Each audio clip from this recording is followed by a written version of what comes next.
Good day students. In continuation with chapter 1, that is real numbers, our next topic is fundamental theorem of arithmetic. Theorem states that every composite number can be expressed as a product of prime. Composite number is a number which has many factors, or we can say that more than 2 factors. So I again repeat, every composite number can be expressed as a product of primes. Now this factorization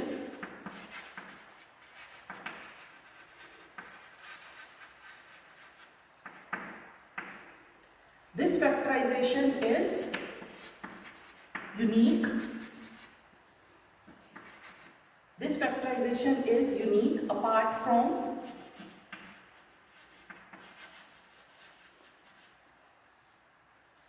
the order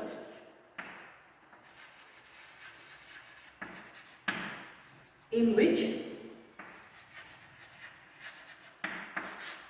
prime factors occur. Now this is the whole theorem. Every composite number can be expressed as a product of primes. This factorization is unique apart from the order in which prime factors occur. Now I take an example. Now I take an example 1092, a number which can be written as product of 2 into 546. Now here this one is the least, so I circle it. I again take 546, it can be written as a product of 3 into 182. I will circle this 3. Now 182 can be written as a product of 2 and 91. I circle this 2. 91 can be written as 7 into 13. This 7 also circle and I also circle the 13. Now when we factorize it, we get the prime factors, that is 2, 3, 2, 7 and 13. This is a prime factorization method. Prime factorization of a natural number is unique except for the order of its factor. If we combine together, 1092 can be written as 2 into 3 into 2 into 7 into 13. The order can be anything. Now if I again write this, it can be written as a power, in power of 2. 2 power square into 3 into 7 into 13. Now students, I repeat again, this is a composite number 1092. When we factorize it, we got the number 2 into 3 into 2 into 7 into 13. This is a fundamental theorem of arithmetic, that every number can be expressed as a product of prime irrespective of its order. The order can be anything. 13 can be written first or 7 can be written afterwards. Now students, if you see your exercise 1.2, the question 1 solution will be followed in the same way as we have done in this question. Now students, you will solve exercise 1.2 question 1. The pattern will be same. Now the fundamental theorem of arithmetic has many applications both within mathematics and in other fields. Now students, we will consider some examples based on this. Now student, this is the question. Show that any number of the form 4n, where n belongs to the natural number, can never end with the digit 0. Now student, again if you see your exercise 1.2 question 5, the solution will be followed in the same way as we will do in this question. Now our solution starts. If 4n ends with 0, then it must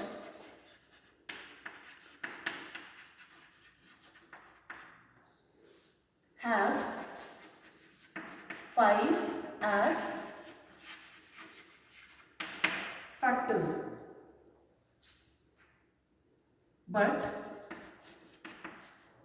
4n is 2 square whole power n. 4 is 2 into 2. That is why I have written 2 power 2.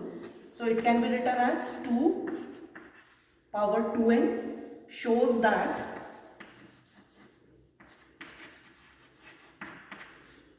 two is the only prime factor of 4n. Also, we know from the fundamental theorem of arithmetic that the prime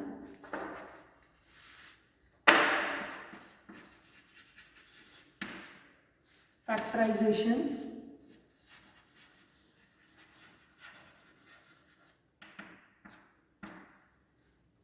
of each number is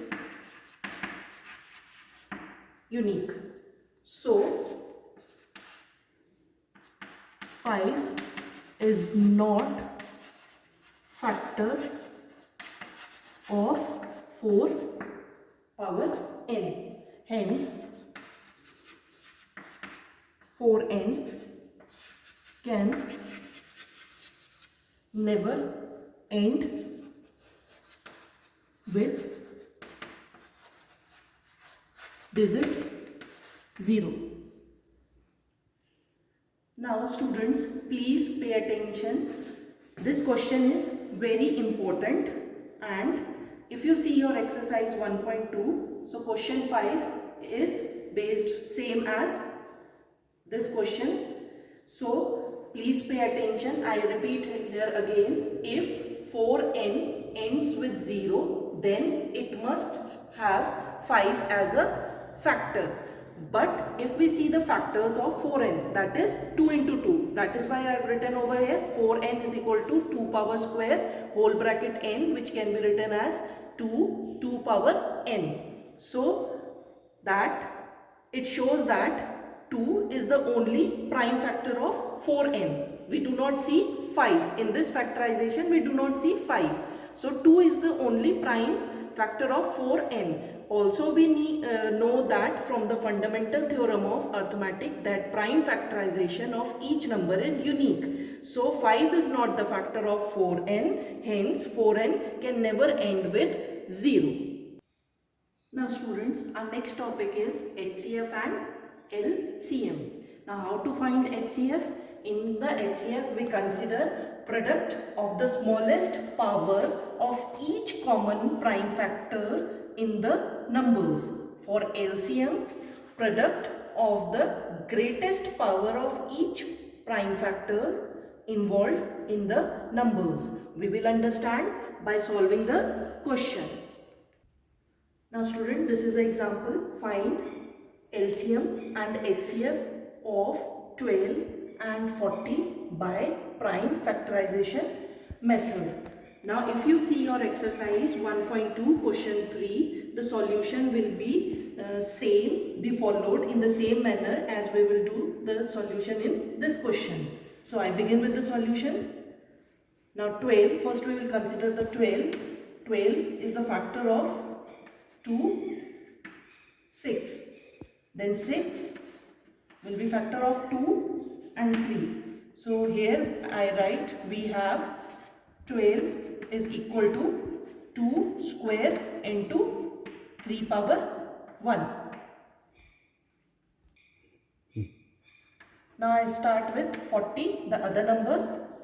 It is a factor of two numbers, 2, 20. Then I consider the 20, 2 into 10. Again the 10 will be considered, 2 into 5. Now for 40 I here write 40 is equal to 2 power 3 into 5 power 1. Now we will consider the HCF of 12 and 40. In the definition I said that it is product of the smallest power. If I consider this, common is only 2. The smallest is 2 power 2. It will be 4. 4 is the answer. Now I consider the LCM. LCM of 12 and 40. It is the highest power in greatest power of the each prime factor involved in the number. Greatest power is 2 power 3 and these numbers will also be involved, 3 power 1 and 5 power 1. Now if you multiply all the numbers you will get 120. So 120 is the LCM. Now student, you can see again we have to find both LCM and HCF of 12 and 40. So you can take the prime factorization or follow the prime factorization tree also. So 12, here the factors will be 2, 6, again 2 will be factorized, so you will get 2, 3. If we write 12, it will be 2 square into 3 power 1. There you see 40, 40 will be written as 2 into 20, again factor of 20, 2 into 10, factor of 10 will be 2 into 5. If we compile, it can be written as 2 power 3 into 5 power 1. Now we will find the HCF. HCF is, we have to consider the least power. Least power here it is 2 square. The 2 square is equal to 4. So answer is 4. LCM of 12 and 40, we have to find out, we have to search out the greatest power along with the left out numbers. It is, greatest is 2 power 3, 2 power 3 into 3 power 1 into 5 power 1 is equal to 120. So if you see your exercise 1.2, you have to do question number 3 in the same way as we have done this solution.